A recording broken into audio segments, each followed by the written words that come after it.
สุขสบายดีพี่น้องปองป่ายเบิดสุขุสุขคนมื้อนี้ก็มาสวนหมักโมกเนาะมื้อนี้เนาะ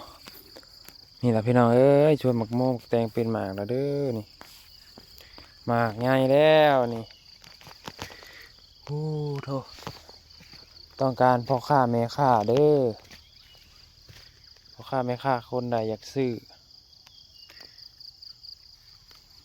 ขายผ่านสวนเลยเนาะ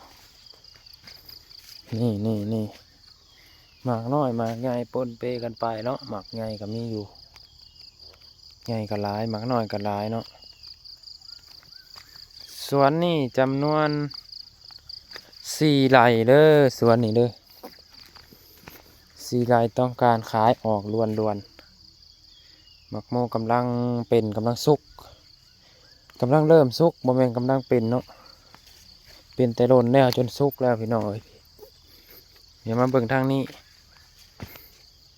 นี่